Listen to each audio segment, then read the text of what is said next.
Hello everyone, my name's Kelly Allen, and I'm going to share with you how I died twice last year, the end of last year. Once in November and once in December. On October 27th of last year, my husband and partner of 32 plus years passed away. And I found him. He had suffered a ruptured artery, no signs. There was nothing to indicate that there were any health issues at all. He was on no medications, with the exception of Vicodin for a back issue. And unfortunately, he had an artery that ruptured, and he passed away instantly.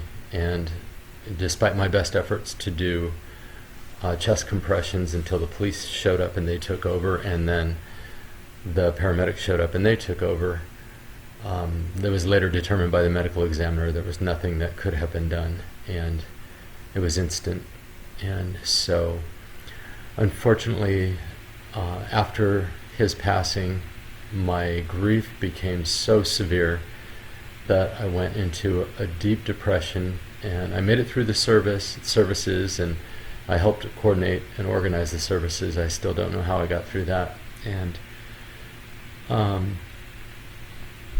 ultimately, I had a best friend fly in from Arkansas to here in San Diego. I'm in Escondido, California, San Diego County.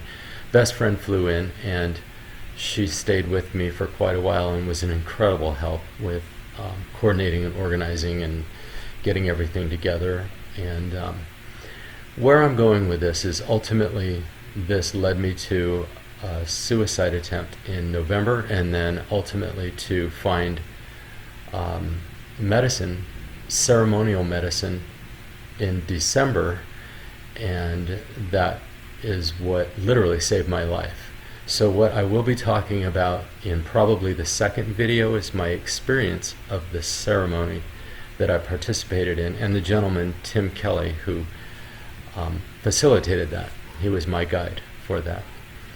And in this video, I'm going to primarily lay the background, the backstory for what led to that ceremony. So, like I mentioned, I was suffering extreme grief, crippling grief, literally. I couldn't work, I pretty much was incapacitated, and the grief was so severe that I ultimately decided that I was willing to try anything to reconnect with Lee, and my desire was to see him again, at least if temporarily, just to be able to say goodbye.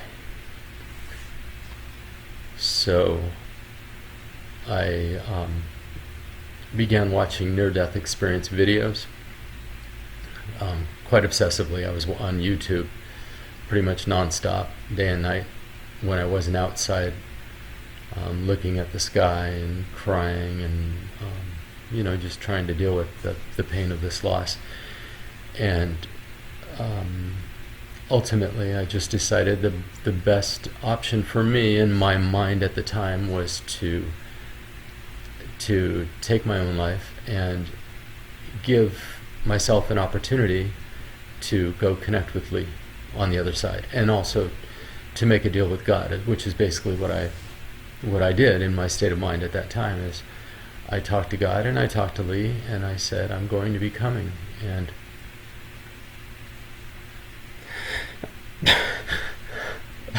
I'll be right back.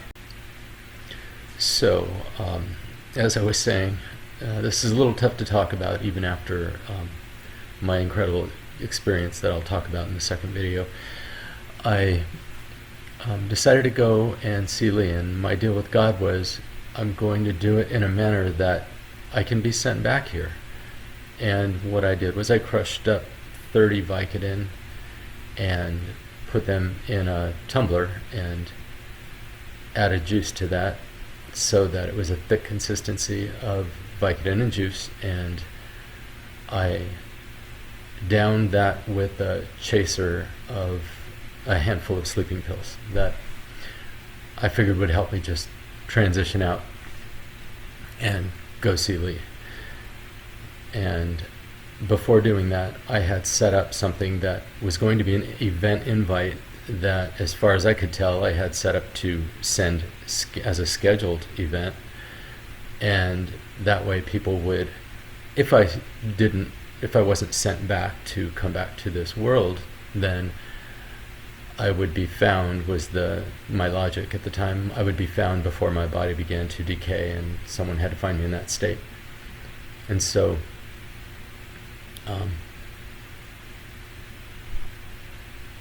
so I had put together what I thought was an event invite. Well, by the time I had selected the day to take the overdose, I decided to give God one last chance to take me, to come and bring Lee to me. And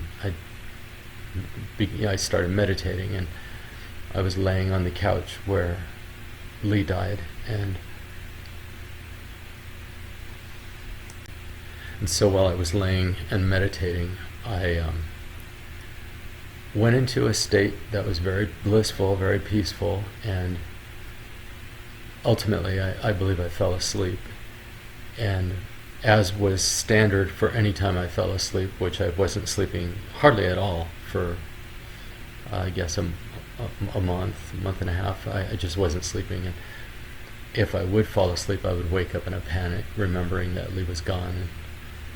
And that's how I woke, and my immediate thought was, I need to do this and get it done. So I poured the juice into the crushed Vicodin, 30 crushed Vicodin, that, those reliefs that he had for his back, and I started downing them, and then I tossed back the handful of sleeping pills that I had set up ready as well, and decided to just go with it, go into it, and let it happen, and let it take me. And a few minutes after it began doing its job and I started feeling it, I remembered that I had submitted or sent the event invite that I had set up. Well, by the time I went to go do that, the Vicodin and the sleeping pills had affected me so much that I found out much later, actually not long ago, this is,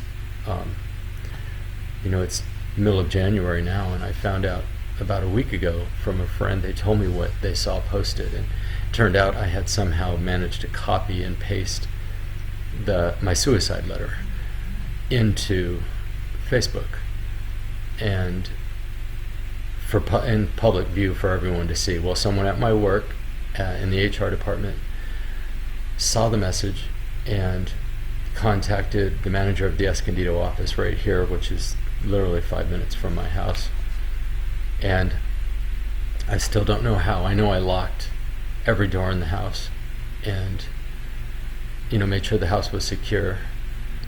I was smoking at the time, so the only thing I could think is maybe while I was heavily medicated, I opened the door and went out thinking I was going to have a cigarette. I don't know, but somehow the side door was open, and Desiree, they also called the police. Desiree, that I work with, she made her way over here, and she was able to get in the side door, which was unlocked. And like I said, I still don't know how, but so she found me. The police came, she got them in here, and apparently I lied, and I said that first I said I had taken a few sleeping pills, and then I don't remember any of it, but after some pressure from the police officer, seeing the state that I was in, I confessed to having taken 8 Vicodin. I don't know where I got the number 8. I don't know why I said I had taken 8 Vicodin when I had taken 30. I guess maybe in my mind at that point I just wanted to not have them interfere with letting it take me, so that I could go try to have a near-death experience and see Lee. And so they took me to the hospital in an ambulance. Paramedics came, took me to the hospital in an ambulance, and when they got me there, they had me on watch. I found out later that I stopped breathing a couple times, and I found out since from someone who had spoken to the medical staff there that my breathing and heart both stopped 2 times. So I was brought back, died and brought back. Unfortunately, I did not remember at all. I had no recollection of a near-death experience.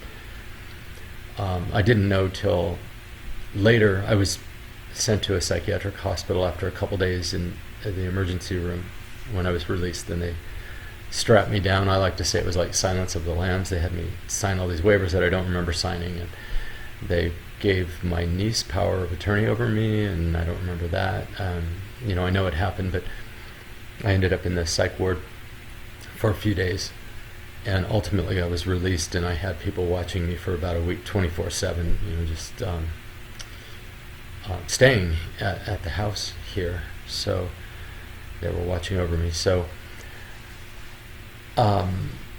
once people were not having to stay with me anymore, I went back to my obsessive watching of near-death experience videos, and I came across a video that talked about a plant medicine called ayahuasca, which is common in Peru, primarily Peru, but Costa Rica. There are many areas, even in Mexico, there are ayahuasca ceremonies, so I began exploring that because people were saying that they had the same experiences, near-death experiences with ayahuasca that they had having experienced near-death experience, having a near-death experience and coming back. So that fascinated me, of course, and I was pursuing that. And then I found out about the main ingredient being DMT, which ultimately led me to learning about 5-MeO DMT. And that began my journey and my search for ceremony with 5-MeO. And I wanted the most powerful medicine that I could get my hands on, and I found the difference between regular DMT, which is referred to as the spirit molecule, takes you into the spirit realm, and 5-MeO DMT, which is referred to as the God molecule. It just rockets you straight to source. It takes you straight to Creator God, whatever you want to call, whatever you want to call it. And that's what I wanted. And there were a number of circumstances. I had been reaching out. I reached out to Dr. Rick Strassman, who wrote the Spirit Molecule, and I had learned of studies he had done. And I just began exploring. He reached back to me. He told me about another research study in London. He told me about another one at Yale University. And I was reaching out, trying to get on studies so that I could potentially be a person that would be given, participate in the study. The only concern I had was I didn't want to be given a placebo, and if that was an option in any of the studies, and through a number of connections on this search through Dr. Strassman, the connection over to the doctor, I can't recall her name, in Yale, and then just finding a group on Facebook through that, and I ended up connecting to a gentleman named Lance down in Mexico, down by Ensenada and La Misión, and I reached out to him. He ultimately connected me to Tim Kelly, and Tim Kelly, I came to find out when we connected, we spoke once briefly on the phone, and he told me that the cost for the ceremony was $333, and he was just outside of Tucson, Arizona. So on hearing 333, which is a very synchronous number, was for Lee and I both. There were many occurrences I could list off, especially towards the last year of his life. We just had 333 coming up a lot in our lives, and we were so fascinated that it kept reoccurring for both of us, that first we were, we couldn't believe that it was happening to both of us, and we began exploring it and finding out that it was very magical, very mystical, and just really came to mean a lot. So my friend Ree, that flew in from Arkansas the day after Lee passed away, she even drove me to pick up Lee's ashes in San Diego. I was in no stage to drive. and we were following behind a car, and it had letter 333, and by now she had known about the 333 coincidences in our lives, and so we both took note of it, and it took our breaths away. And there were a number of circumstances that have come up since Lee passed, leading up to me contacting Tim Kelly and finding out about the $333 for his services, and I knew he was the guy. So in the next video, I will talk more about my departure to meet with Tim and how that played out, and then ultimately leading up to the ceremony, and I will go through my 5-MeO DMT ceremony, sacred ceremony, and what that was like, and how incredible, how amazing and profound and transformative that has been for me in my life.